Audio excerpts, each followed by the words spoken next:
Pembelajaran berbasis proyek. Hai teman kece, mungkin sudah pernah dengar tentang PJBL atau pembelajaran berbasis proyek ya? Di kurikulum Merdeka, kamu akan banyak mengalami pembelajaran ini loh. Yuk simak penjelasannya. Jadi, apa ya pembelajaran berbasis proyek? Mungkin kamu sudah pernah mendapatkan tugas berupa proyek dari gurumu, misalnya membuat karya daur ulang kertas atau menulis laporan observasi pertumbuhan kacang hijau, atau bahkan membuat tape.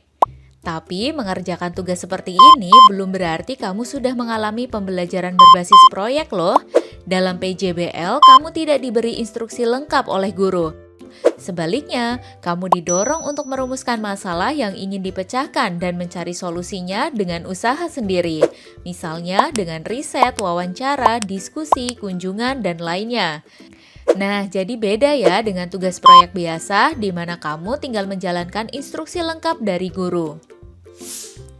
Dengan PJBL, kamu belajar dengan lebih aktif sehingga dapat mengembangkan berbagai kemampuan. Misalnya, kemampuan mencari informasi yang diperlukan, mengolah data, memecahkan masalah dengan mandiri, bekerja dalam kelompok, hingga melakukan refleksi pembelajaran. Artinya, kamu sadar tentang hal apa saja yang sudah kamu pelajari, apa manfaatnya, dan hal apa lagi yang ingin kamu pelajari selanjutnya. Kamu jadi merasa memiliki dan terlibat dengan proses belajarmu sendiri. Seru kan cara belajar seperti ini? Lalu, apa saja nih yang akan kamu lakukan dalam pembelajaran berbasis proyek? Misalnya, kamu akan melakukan proyek untuk memecahkan masalah sampah plastik di sekitar sekolahmu. Biasanya di awal kamu akan memahami dulu permasalahan yang ingin dipecahkan. Gurumu akan memancingmu untuk berpikir dengan kritis dengan memberikan pertanyaan seperti kenapa ada banyak sampah plastik, kenapa ini berbahaya, bagaimana caranya supaya dampak sampah plastik berkurang. Nah, di sini kamu perhatikan ya ciri khas PJBL, yaitu permasalahan dunia nyata yang berdampak pada dirimu sendiri. Setelah itu, kamu akan menyelidikinya lebih lanjut. Misalnya, dengan wawancara dan pengamatan kamu temukan kalau penyebab utama sampah plastik adalah aktivitas di pasar samping sekolah. Ternyata penjual dan pembeli di pasar membuang sembarangan kantong plastik untuk membawa makanan. Nah, kegiatan penyelidikan ini bisa kamu lakukan sendiri atau dalam kelompok. Selama melakukan kegiatan, gurumu akan mengawasi dan mendampingi, tapi tidak memberikan instruksi lengkap. Kamu juga akan diberikan waktu tertentu untuk menyelesaikan tiap langkahnya. Semua ini akan berlangsung dalam waktu beberapa minggu dan melibatkan berbagai mata pelajaran.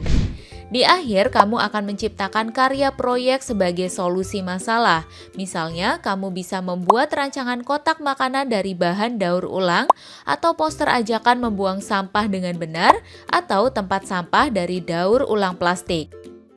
Lalu, gurumu mungkin akan mengatur pameran hasil karyamu dan teman-temanmu untuk diamati oleh orang tua dan masyarakat di sekitar sekolah. Nah, sekarang sudah jelas ya apa itu PJBL? Dengan melaksanakan PJBL, kamu akan menumbuhkan sikap pelajar Pancasilamu juga loh, terutama bernalar kritis dan mandiri ketika memahami masalah dan mencari solusinya, bergotong royong ketika bekerja dalam kelompok, kreatif ketika menciptakan karya produk.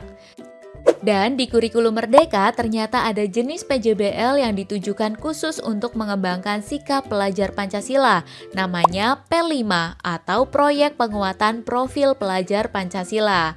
Kalau belum tahu, yuk simak videonya. Wah, menarik sekali ya teman kece. So, apa nih pemikiranmu tentang pembelajaran berbasis proyek?